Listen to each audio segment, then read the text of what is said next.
ચાલો ઓકે.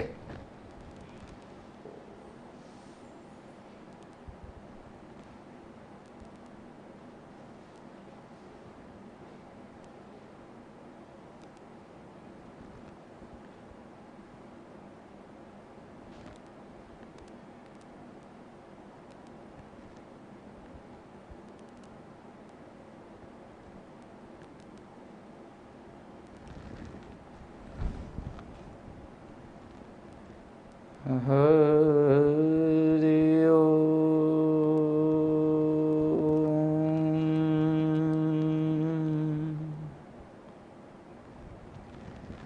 સચ્ચિદાનંદ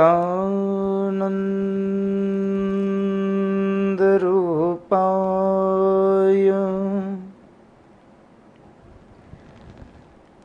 વિશ્વોત્પત્યાદિ હેતવે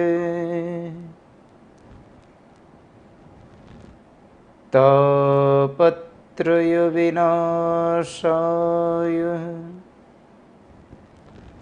શ્રીકૃષ્ણાય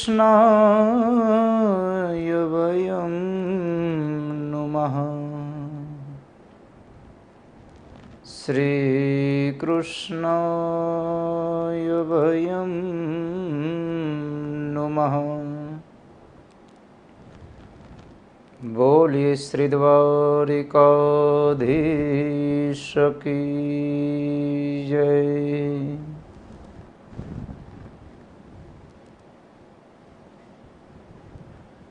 પરાત્પર બ્રહ્મ ભગવાન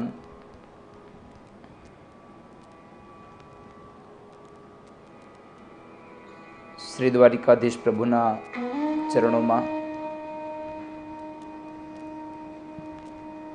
મારા માતા પિતા ગુરુ મહારાજ એમના ચરણોમાં તેમજ જીવ માત્રના હૃદય કમળમાં બિરાજમાન પરમ ચેતનાને મારા પ્રણામ. આપ સૌને મારા જય શ્રી કૃષ્ણ. રાધે રાધે.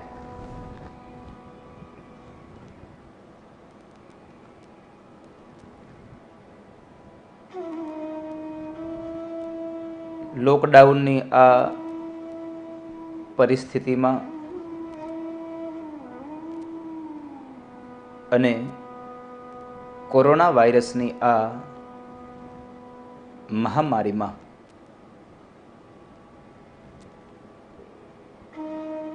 આટલા દિવસોથી જ્યારે આપણે બધા ઘરમાં બેઠા છીએ ત્યારે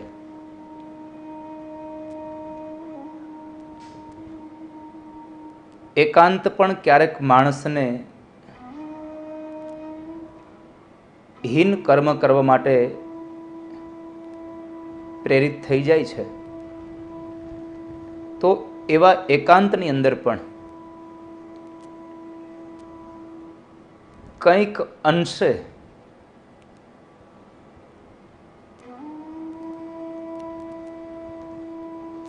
એ મન એકલું ન રહે. એ મન કોઈકની સાથે જોડાયેલું રહે અને કોઈકની સાથે એટલે કે બીજા સાથે જોડવું એમ ના કરતા ભગવાન ઠાકોરજીની સાથે જોડવાનો આ એક નમ્ર પ્રયાસ. એટલે આપણું પીબત ભાગવતમ રસમાલયમ, આ પીબત ભાગવતમ રસમાલયમના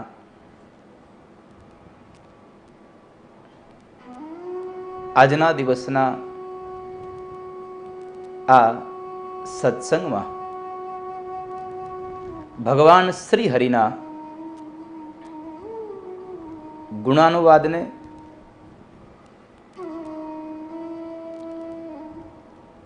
ટેકનોલોજીના માધ્યમથી સાંભળવા માટે યુટ્યુબ ચેનલ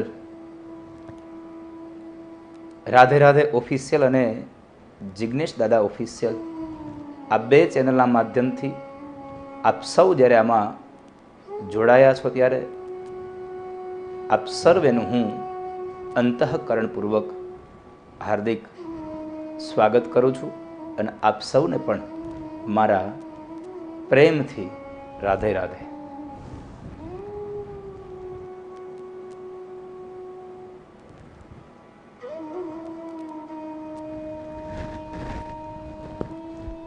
ઘણા દિવસોથી આપણો આ સત્સંગ પ્રવાહ ચાલતો રહે છે, ત્યારે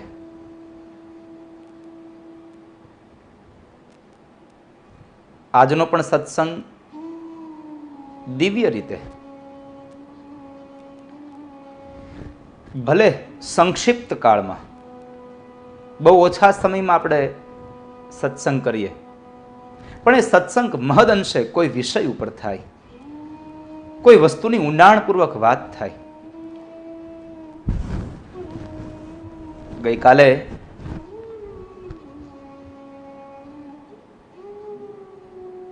એક નવયુવાનનો પ્રશ્ન અને એનો જવાબ આપણે ગઈકાલે આપ્યો. નિષ્કામ કર્મયોગ અને ભગવાન શ્રી કૃષ્ણએ ગાયેલો નિષ્કામ કર્મયોગ. તો એ નિષ્કામ કર્મયોગની કથા આપણે ગઈકાલે સાંભળી.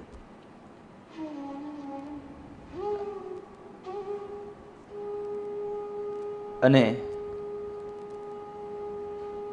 ગઈકાલનો સત્સંગ આપણે વિરામ કર્યો.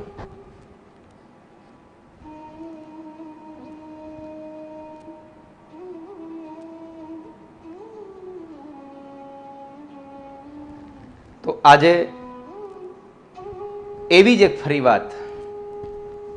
તમે જિજ્ઞાસુઓની જિજ્ઞાસા તો જુઓ, માણસને કેવા કેવા પ્રશ્નો ઉદ્ભવ થાય છે.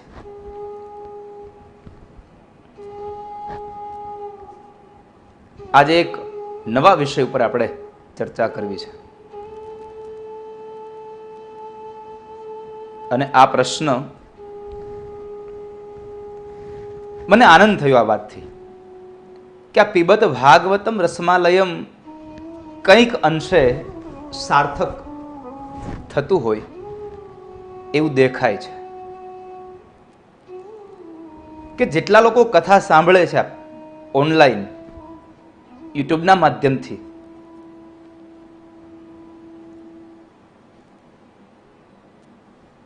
તો એ લોકોને થોડીક તો આમ પ્રશ્ન વૃત્તિ જાગી, જિજ્ઞાસા જાગી કંઈક જાણવાની.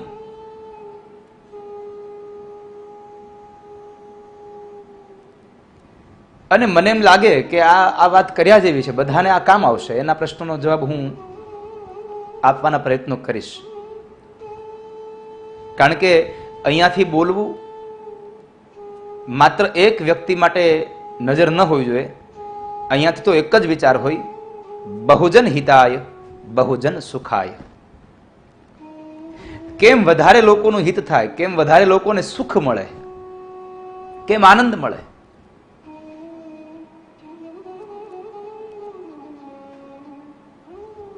એની આ વાત છે. તો આજે એવો જ એક પ્રશ્ન ફરી પાછો આવ્યો હતો, એ પ્રશ્ન ઉપર આજે થોડું સંક્ષિપ્તમાં વિવરણ.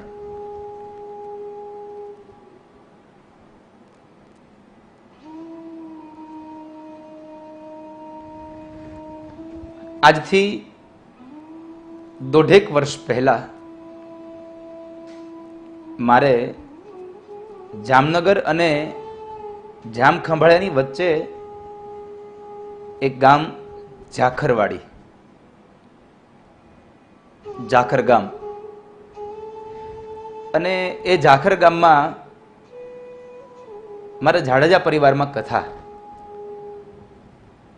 બહુ ભગવદ પ્રેમી પરિવાર, અને એ પરિવારનો એક નાનો બાળક આખા પરિવારનો ખૂબ લાડકો, અને મને પણ એમના પ્રત્યે ખૂબ લાગણી થઈ છે, કારણ કે જે તે વખતે હું કથામાં હતો અને મારી સાથે 1-2-3 વખતની જે મુલાકાત એ બાળક સાથે, અને એ બાળક પરમાત્મા પ્રત્યેની એક એક કથાઓમાં એટલી રુચિ ધરાવે, સામાજિક વાતોમાં એટલી રુચિ ધરાવે કે આપણને ગમે. અને એ જ બાળક એટલે જાડેજા પરિવારનો એ બાળક કિરપાલ. એ કિરપાલે ઓનલાઈન પ્રશ્ન કર્યો. એની જિજ્ઞાસા વૃત્તિ તમે જુઓ, કેટલો એને આમ જાણવાનો કેટલો આમ શોખ. આ લોકડાઉનના સમયમાં ઘણા લોકોની જિજ્ઞાસા વૃત્તિ, ઘણા લોકોની અંદર પડેલી જે શક્તિઓ એ બહાર આવી છે, અને તમે બધા એને જુઓ જ છો, એને અનુભવો છો. નથી આપણે મીડિયાના માધ્યમથી ઘણા બધા લોકોના આપણે વિડીયો જોતા, લોકડાઉનના સમયમાં અમે આ કર્યું, અમે આ કર્યું. બાકી આવું તો પેલા ક્યારેય વિડીયો એને બહાર નહોતો પાડ્યો. પણ જ્યારે માણસ અન્ય કામોમાંથી તમે જુઓ એની અંદર પડેલી શક્તિઓની એને ખ્યાલ ક્યારે આવ્યો? જ્યારે બીજે જગ્યાએ વપરાતી શક્તિઓ જ્યારે વિશ્રામ પામી, કામ કરતી બંધ થઈ, ત્યારે પોતાની અંદર પડેલી શક્તિઓને જાગૃત કરવા માટેનો એને સંકેત થયો, અને એમણે એ શક્તિઓને બહાર લાવ્યા. નહીં તો અત્યાર સુધી તમે મને બતાવો, ઘણા લોકોએ મેં સાંભળ્યું છે, મને લોકો કહેતા હોય કે પોતપોતાના બાળકોના વાળ પોતાની જાતે કાપી નાખ્યા. અત્યાર સુધીમાં ક્યારે સાંભળ્યું હતું કે બાપાએ પોતાના દીકરાના વાળ જાતે કાપી દીધા હોય? નતું સાંભળ્યું.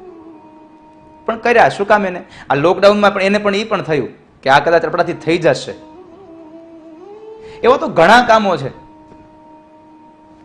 તો આ પણ એક આ છોકરાને બહુ સુંદર વિચાર આવ્યો, અને એ વિચાર માત્ર પોતાના પૂરતો નથી, એટલા માટે હું આ જાહેર કરું છું અહીંયાથી. આ વિચાર, આ પ્રશ્નની સરાહના એટલા માટે કે પોતાના પૂરતો જ નથી, આખા વિશ્વના લોકો માટેનો આ પ્રશ્ન અને પ્રશ્નનો જવાબ છે. ભાગવતજીમાં પરીક્ષિત રાજાએ પ્રશ્ન કર્યો સુખદેવજી મહારાજને, બાપજી, જેનું મૃત્યુ નજીક આવે એને શું કરવું જોઈએ? ત્યારે સુખદેવજી મહારાજે બહુ સુંદર જવાબ આપ્યો, વર્યાનેશ તે પ્રશ્ન કૃતો લોકહિતમ નૃપ. હે રાજા, તારો પ્રશ્ન સર્વશ્રેષ્ઠ છે. વર્યાનેશ તે પ્રશ્ન, તારો પ્રશ્ન બહુ શ્રેષ્ઠ છે, કારણ તારો પ્રશ્ન તારા એક માટે નથી, આ દુનિયાના તમામ જીવાત્મા માટેનો પ્રશ્ન છે કે જેનું મૃત્યુ નજીક હોય એને શું કરવું જોઈએ. એમ જ આ કિરપાલનો આજે પ્રશ્ન, તમને પ્રશ્ન સાંભળીને મજા આવશે. એણે મને પ્રશ્ન કર્યો કે દાદા, 33 કરોડ દેવતાઓ એક ગાયના શરીરમાં વાસ કરે છે. મારી વાતને ધ્યાનથી સાંભળજો. 33 કરોડ દેવતાઓ ગાયના શરીરમાં વાસ કરે છે, તો 33 કરોડ દેવતાઓએ ગાયનું શરીર શું કામ પસંદ કર્યું? જીવાત્મા તો ઘણા બધા છે, પણ ગાયનું શરીર પસંદ શું કામ કર્યું? આ કહો મને. આ જાણવાની મારી જિજ્ઞાસા છે. એનું કારણ શું કે ગાયમાં બધા દેવતાઓ, અને આપણે કહીએ છીએ ને કે 33 કરોડ દેવતાઓ ગાયમાં છે, એમાં વાસ કરે છે.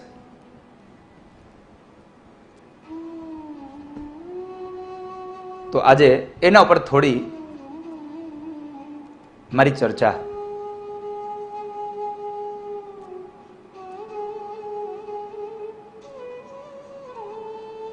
તો એ ચર્ચામાં આજે ગૌ વિશે થોડી ચર્ચા કરીએ. અને આમ પણ અત્યારે હવે કલિકાલમાં, વર્તમાન સમયમાં ગૌ રક્ષાનો સમય બહુ આવ્યો છે. જ્યારે ગૌવંશ નાશ પામતું જાય છે ત્યારે એના રક્ષાનો સમય આવ્યો છે. એટલે આજે ગૌ ઉપર થોડી ચર્ચા કરી લઈએ. ગાયમાં 33 કરોડ દેવતાઓ જે વાસ કરે છે, એના મુખ્યત્વે 2 કારણો છે.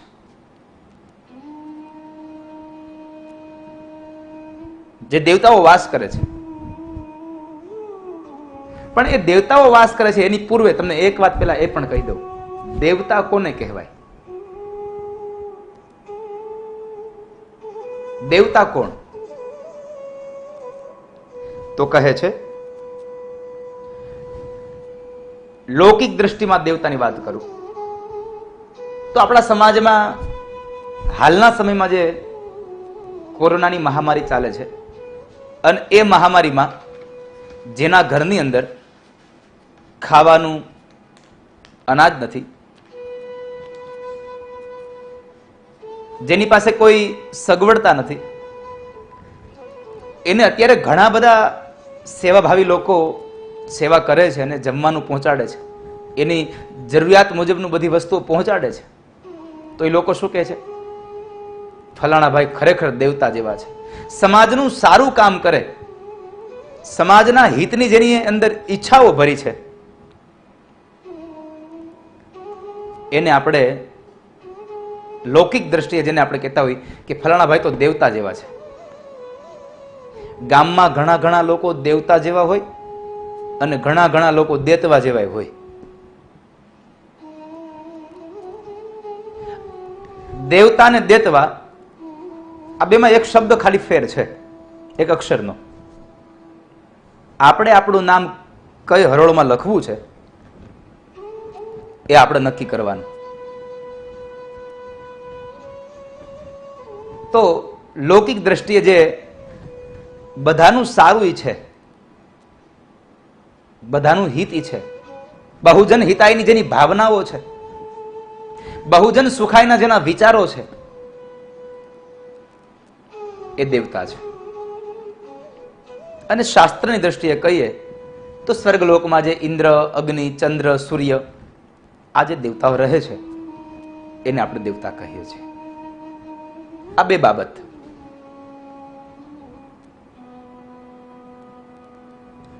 તો જે બધાનું સારું ઈચ્છે, બધાને ઉપયોગી થાય, એ દેવતા છે. તો ગાય સર્વ પ્રકારે આ દુનિયાના તમામ લોકોને, તમામ જીવાત્માઓને એ ગાય કલ્યાણકારી છે. એનું દૂધ આપણને ખૂબ ઉપયોગી છે.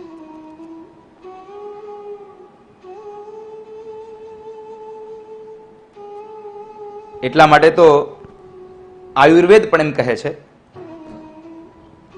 કે ગાયનું દૂધ ઔષધિની દ્રષ્ટિએ સર્વશ્રેષ્ઠ છે. અને ગાયનું દૂધ એ દૂધ નથી, એ અમૃત છે. ગાયનું દૂધ એ અમૃત છે. જો કે હવે તો સમાજમાં ઘણી જાગૃતિ આવી છે અને લોકો ગાયના દૂધ પીતા થયા છે.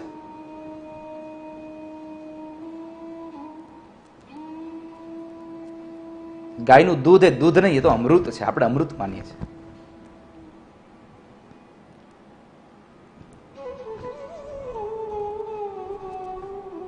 ગાયને આપણે માં કહીએ છીએ.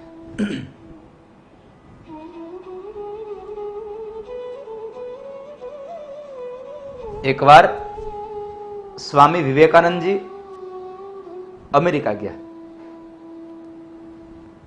અને ત્યાં અમેરિકામાં એ ફરતા હતા. એમાં ઘણા લોકોની સાથે એનું મિલન થાય. એમાં એક વ્યક્તિએ એને પ્રશ્ન કર્યો કે સ્વામીજી,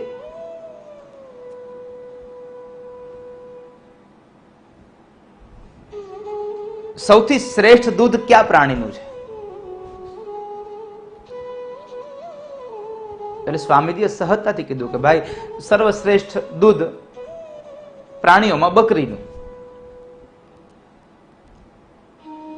પેલો માણસ આશ્ચર્ય પામી ગયો કે તમે હિન્દુસ્તાનથી આવો છો અને હિન્દુસ્તાનના લોકો ગાયને આટલું મહત્વ આપે અને છતાં તમે ગાયનું દૂધ ન કહ્યું, આ બકરીનું શું કામ કહ્યું? ત્યારે સ્વામી વિવેકાનંદજીએ બહુ સુંદર જવાબ આપ્યો છે કે ભાઈ, તમે પ્રશ્ન કર્યો છે કયા પ્રાણીનું દૂધ તમે શ્રેષ્ઠ માનો છો, તો મેં બકરીનું એટલા માટે કીધું કે અમે ગાયને પ્રાણી નથી માનતા, ગાયને અમે અમારી માં માનીએ છીએ. અને ગાયનું દૂધ એ અમારા માટે દૂધ નહીં, એ અમારા માટે અમૃત સમાન છે. આટલી જ્યારે ગાયની ગરિમા, એટલે આ ગાયનું દૂધ અમૃત તુલ્ય છે. ગાય આપણને સર્વ રીતે ઉપયોગી છે અને સમાજને જે અમૃત આપે એ દેવતા છે. સમાજનું જે સારું ઈચ્છે દેવતા છે. શાસ્ત્ર એમ કહે છે, આ યાદ રાખજો, મારા વિચારો છે, મારું ચિંતન છે, મારું વાંચન છે, પણ શાસ્ત્રોને આધારિત બધી વાતો કરું છું. શાસ્ત્રોને વાંચીને પછી આપને સુધી આ સંદેશો આપું છું. શાસ્ત્ર એમ કહે છે, ધર્મ, અર્થ, કામ અને મોક્ષ આ ચારેય પુરુષાર્થ ગાયની દ્વારા સિદ્ધ થાય છે. આ ચારે ચાર પુરુષાર્થ ગૌ દ્વારા સિદ્ધિ મળે છે.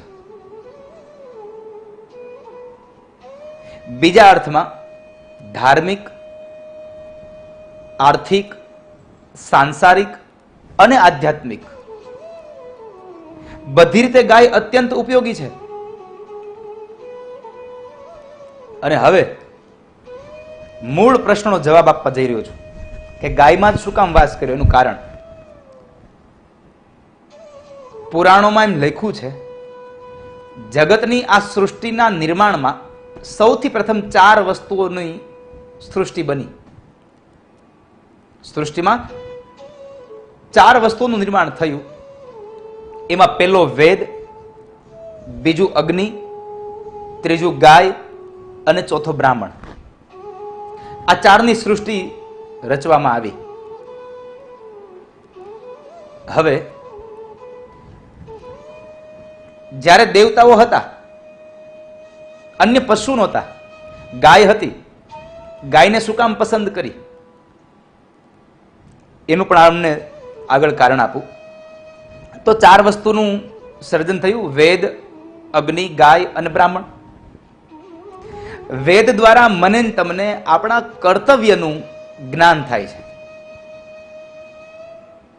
અને આપણા જ્ઞાન માટે વેદ આદિ સ્ત્રોત છે, એ ધારા છે, આપણું જ્ઞાન વધારે છે. વેદ દ્વારા દેવતાઓને પ્રસન્ન કરવાનો પાઠ, એનું કથન, યજ્ઞ અનુષ્ઠાન વેદમાંથી આપણને શીખવા મળે છે. લખ્યું છે કે આ સૃષ્ટિની ઉત્પત્તિમાં, એના આરંભમાં યજ્ઞની પણ ઉત્પત્તિ થઈ છે.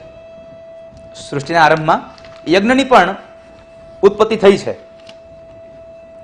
અને યજ્ઞ હોય તો જ આ સંસાર ચક્ર ચાલે તેમ છે. કારણ કે યજ્ઞ થાય તો વૃષ્ટિ થાય, વૃષ્ટિ થાય તો અનાજ પાકે. એનું તો થાય નહીં કઈ. મેં આજે વાંચ્યું ત્યાં સુધીમાં એવું લખ્યું હતું કે આ રોગચાળો, આ મહામારી, આ બધું શું કામે? આપણો યજ્ઞાદિ કર્મ ધીમે ધીમે લુપ્ત થવા માંડ્યો છે.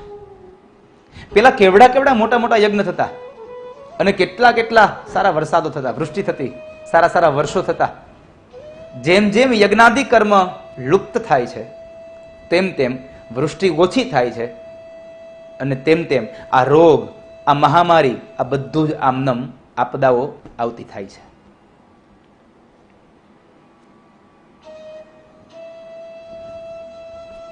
વર્ષા થાય તો અન્ન પાકે.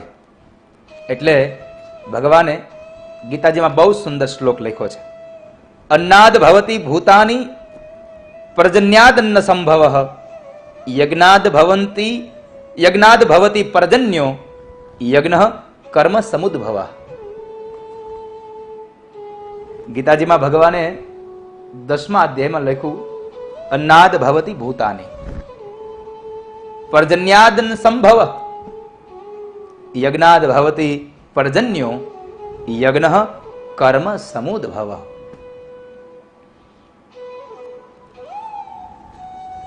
કે અન્ન ક્યારે પાકશે? જ્યારે વૃષ્ટિ થશે. વૃષ્ટિ ક્યારે થશે? યજ્ઞ થશે, અને યજ્ઞ દ્વારા દેવતાઓ પ્રસન્ન થશે.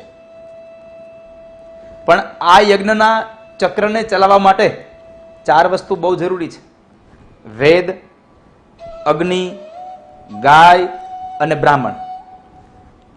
તો પહેલી વાત, વેદના શ્લોકોની જરૂર છે ભગવાનને પ્રસન્ન કરવા માટે. વેદ ગાવું પડે. વેદને ગાવા માટે બ્રાહ્મણની જરૂર છે, એટલે બ્રાહ્મણ દ્વારા આ વિધિ વિધાન સંપન્ન કરવામાં આવે છે. ત્રીજું, અગ્નિની બહુ જરૂર છે યજ્ઞમાં. આહુતિઓ આપીએ, અગ્નિના મુખની અંદર જ્યારે આહુતિ જાય છે, એ આહુતિ જે ભગવાનને આપણે આપવાની છે એ પરમાત્મા સુધી પહોંચે છે. અગ્નિ દ્વારા આહુતિ દેવતાઓને પહોંચે છે. અગ્નિમુખા હિ દેવા ભવંતી.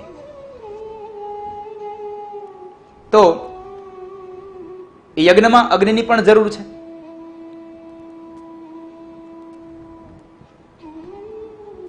ત્રીજી વાત, ગાય દ્વારા દેવતાઓને અર્પણ કરવાના પદાર્થો પ્રાપ્ત થાય છે.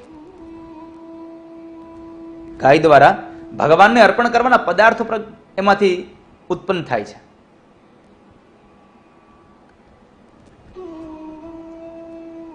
એટલે તો શાસ્ત્રોમાં ગાયને હવીર દુધા કહે છે. હવી દેનારું એક પાત્ર યજ્ઞમાં જે આહુતિઓ આપવાની છે. ગાયનું ઘી દેવતાઓને અતિશય પ્રિય છે, પરમ પ્રિય. એટલે તો યજ્ઞમાં બ્રાહ્મણો સ્પષ્ટ લખે છે, ગાયનું 1 કિલો ઘી. ઘી લાવો તો ગાયનું લાવો. રોજ સાંજે ઘરની અંદર ગાયના ઘીનો જો દીવો થતો હોય તો તમારા ઘરની અંદર રહેલા બેક્ટેરિયાઓનો નાશ થાય, એમાં કોઈ પણ પ્રકારનો સંશય નથી.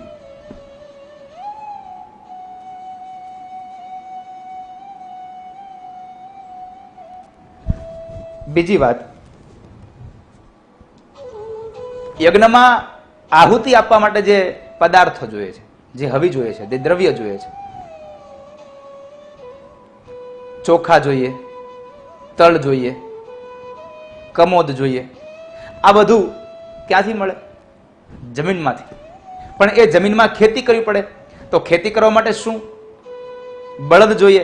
તો બળદ પણ ગાયના જ ઉદરમાંથી જન્મ લે છે.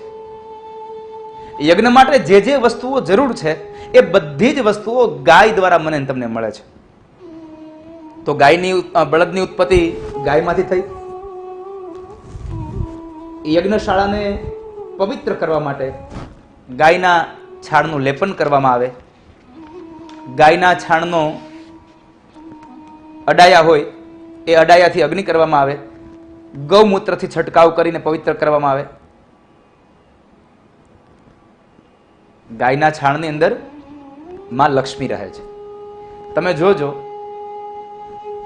આ દુનિયાનો ધનવાનમાં ધનવાન માણસ જ્યારે મૃત્યુ પામે ત્યારે એને સારામાં સારા રેશમના કપડા ઉપર સુવાળો નથી આવતા. આ ધરતી પર ગાયનો છાણનું લેપન કરે અને એની ઉપર એમને બેસાડવામાં આવે છે.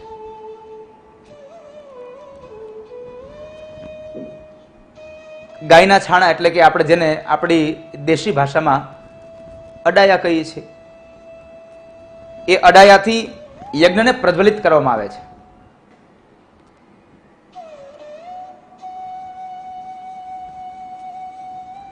યજ્ઞમાં યજમાનને દેહ શુદ્ધિ કરાવવાની હોય. જ્યારે આપણે યજ્ઞ પ્રારંભ થાય ત્યારે યજમાન આપણી ભાષામાં જ્યારે હેમાદ્રી કરવા બેસે ત્યારે ખબર છે કે વાટકામાં ગોળ બાપા ગૌમૂત્ર, ગાયનું છાણ બધું ભેગું કરે. હવે તો યજમાન સીધું જ કહે, દાદા રહેવા દો ને, બહુ વાસ આવે છે આમાંથી. ભગવાન કૃષ્ણને ગોકુળની અંદર જ્યારે જ્યારે પણ સંકટ આવ્યો, પૂતના આવી, સપ્તાસુર આવ્યો, તૃણાવર્ત આવ્યો. આ સમયે મા યશોદાએ ભગવાનને ગાયના છાણનું જે લેપન કર્યું, ગૌમૂત્રથી સ્નાન કરાયું અને પવિત્ર કર્યા છે કે એના ઉપરથી ઘાત ગઈ.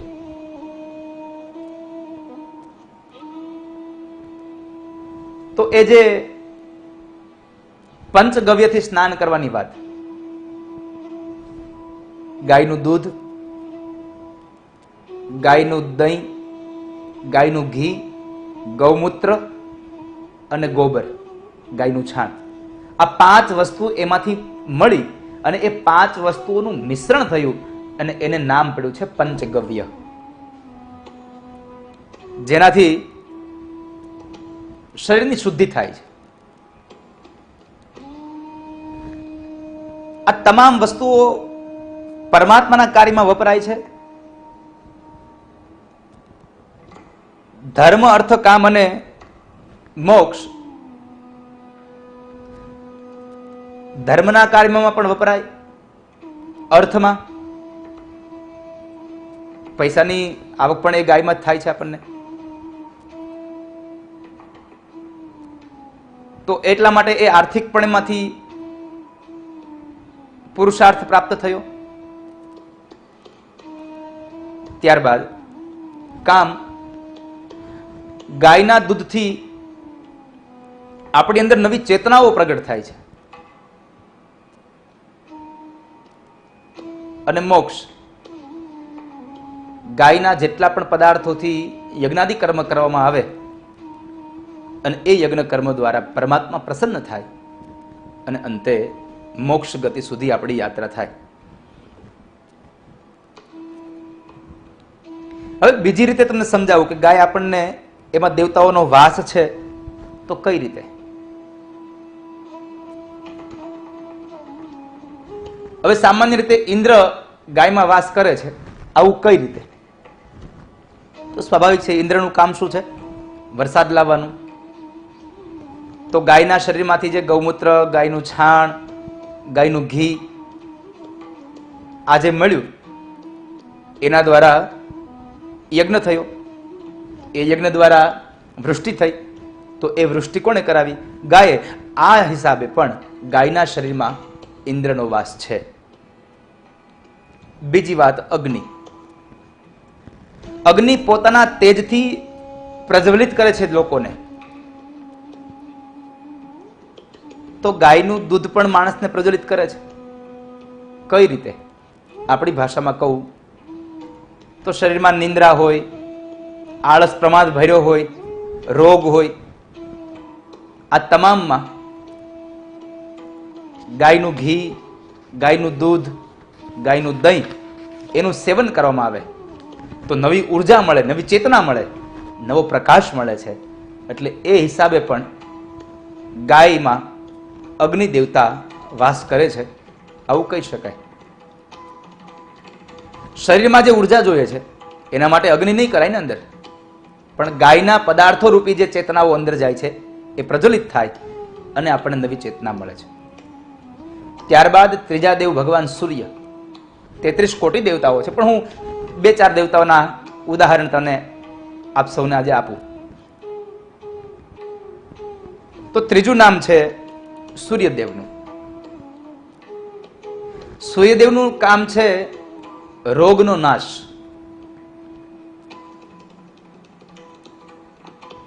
અને રોગશાળો વધારે ક્યારે આવે તમને ખબર છે? ચોમાસામાં. શું કામ એને? ત્યારે સૂર્યપ્રકાશ બહુ ઓછો મળતો હોય. એટલે આ દુનિયા, આ જગત ઉપરના જેટલા કીટાણુઓ છે એ કીટાણુઓ નાશ ન પામે એટલે રોગશાળો એમાંથી ફેલાય છે. સૂર્યપ્રકાશ ઓછો મળે એટલે રોગશાળો ફેલાય છે. આ સમયે કોઈ માણસ બીમાર પડે તો ડોક્ટર એમ કહેશે કે તમે ગાયનું દૂધ પીવો, ગાયનું ઘી ખાવ, ગાયના છાણનું લેપન કરીને સ્નાન કરવું, ગૌમૂત્રનો છંટકાવ કરવો, ગાયના છાણાઓનો ધૂપ કરવો, જેનાથી આપણા આ વાતાવરણમાં રહેલા જે બેક્ટેરિયાઓ છે એ બેક્ટેરિયાઓ નાશ પામે, એ વાતાવરણના કીટાણુઓ દૂર થાય અને આપણો રોગશાળો જાય. એટલા માટે ગાયની અંદર ભગવાન સૂર્યનો વાસ છે, કારણ કે રોગને નાશ કરે છે.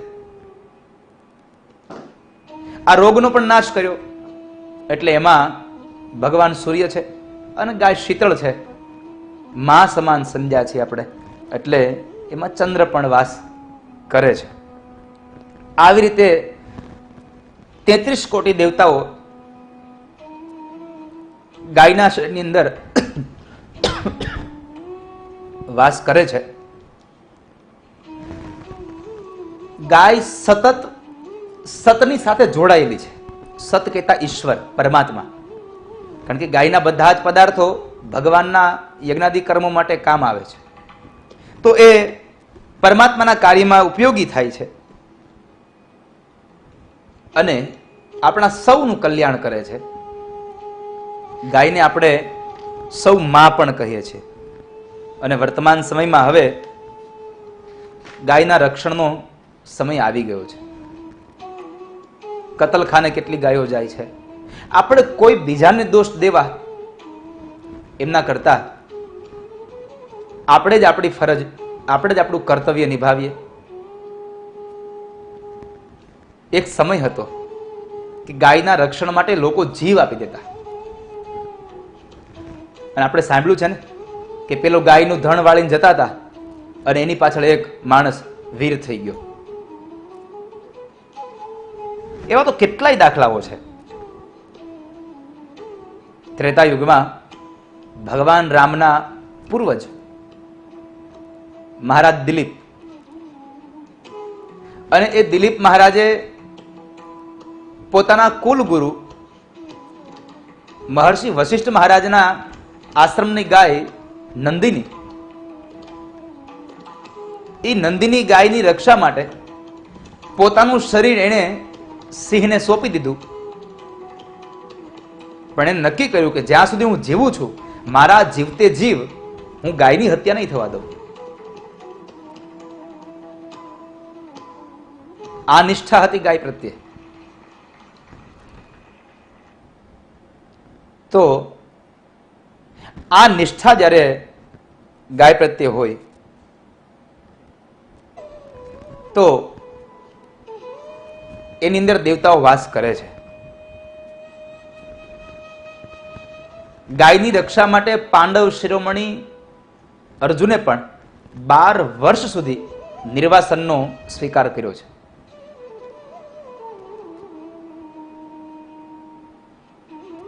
આવા તો કેટલાય ઉદાહરણો છે શાસ્ત્રોમાં, જો તપાસવા જાવ તો. અત્યારે ગૌ આધારિત ખેતી પણ કરવાનો એક મહાઅભિયાન ચાલે છે. મારે હમણાં મારા મિત્ર છે જુનાગઢ ભાવેશભાઈ, એ પણ ખૂબ સારા વિદ્વાન બ્રાહ્મણ છે. અમે બેઉ જ્યારે ચર્ચા કરતા હતા ત્યારે ગાયના દૂધમાં કેટલી તાકાત છે એના વિશે મેં એક અમારું ચિંતન બેનું કે તમે જોજો, ભેંસનું જ્યારે નાનું વાછરડું એની માને દૂધ પીવે, ભેંસનું દૂધ પીધા પછી એનું વાછરડું પોતાની જગ્યાએ જઈ અને સૂઈ જશે, પડ્યું રહેશે. તમે ક્યારે આમ જોયું છે? ગાયનું વાછરડું એની માનું દૂધ પીધા પછી બેસશે નહીં, પછી એ ઉછળ કૂદ કરશે, કારણ એમાં નવી ચેતના ભરાઈ ગઈ.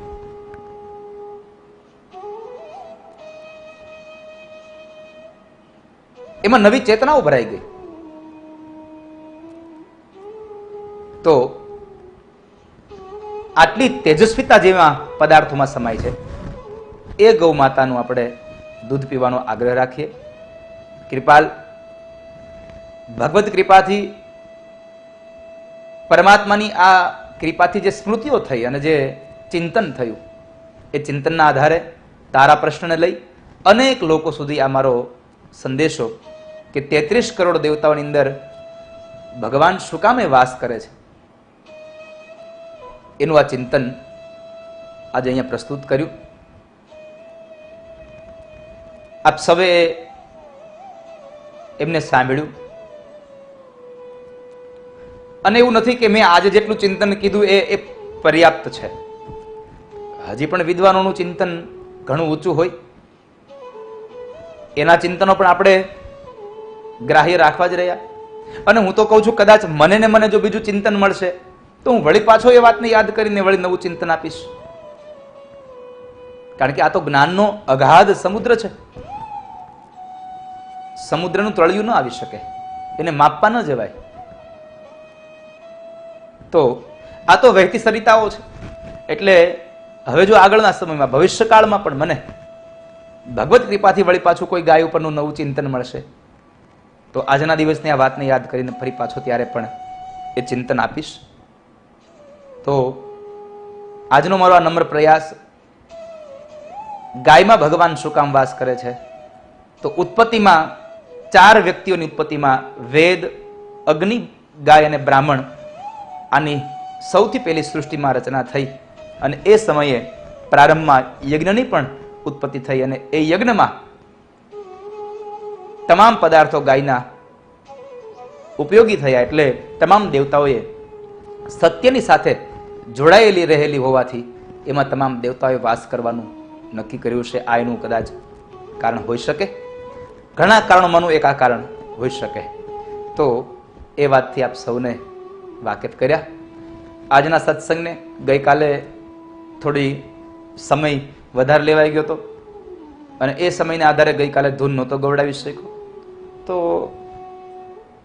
આજે આપણે દિવસના ક્યાં દુકાળ છે, તો આજે આપણે આ સત્સંગને વિરામ આપવું એના પૂર્વે 2 મિનિટ માટે ભગવત સ્મરણ કરીએ. હો તમે મને માયા લગાડી મારવાલા, તમે મને માયા લગાડી મારવાલા, એણે મને માયા લગાડી રે, એણે મને માયા લગાડી રે. દ્વારિકાનો નાથ મારો રાજા રણ છોડ છે, એણે મને માયા લગાડી રે. ગાયોનો ગોવાળ મારો રાજા રણ છોડ છે, એણે મને માયા લગાડી રે. તમે મને માયા લગાડી મારવાલા, તમે મને માયા લગાડી મારવાલા, એણે મને માયા લગાડી રે. સામે મને માયા લગાડી રે. રાધાનો શ્યામ મારો રાજા રણ છોડ છે, એણે મને માયા લગાડી રે. સુદામાનો મિત્ર મારો દ્વારિકાનો નાથ છે, એણે મને માયા લગાડી રે. શબરીનો રામ મારો રાજા રણ છોડ છે, એણે મને માયા લગાડી રે. દ્વારિકાનો નાથ મારો રાજા રણ છોડ છે, એણે મને માયા લગાડી રે. તમે મને માયા લગાડી રે, સામે મને માયા લગાડી રે. એ જ ભાવ સાથે ભગવાન દ્વારિકાધીશના ચરણોમાં, મારા માતા પિતા ગુરુ મહારાજના ચરણોમાં, જીવ માત્રના હૃદય કમળમાં બિરાજમાન પરમ ચેતનાને મારા પ્રણામ. આપ સૌને મારા જય શ્રી કૃષ્ણ, રાધે રાધે. આ કોરોનાની મહામારીમાં સૌ લોકો પોતપોતાના ઘરમાં રહેજો. પોતાનું અને પોતાના પરિવારનું ખૂબ ધ્યાન રાખજો, ખૂબ કાળજી રાખજો. જરૂર વગર આપ સૌ લોકો ખોટા બહાર ન નીકળશો. જેટલો સમય આપણે કાઢ્યો એના કરતાં હવે ઓછો સમય આપણે કાઢવાનો છે. એટલા માટે ભગવાન આપ સૌના સ્વાસ્થ્યને ખૂબ તંદુરસ્ત રાખે એવી ભગવત ચરણમાં પ્રાર્થના સાથે આપ સૌને મારા જય શ્રી કૃષ્ણ, રાધે રાધે, જય હિન્દ, ભારત માતા કી જય, હરિઓમ, તત્સત.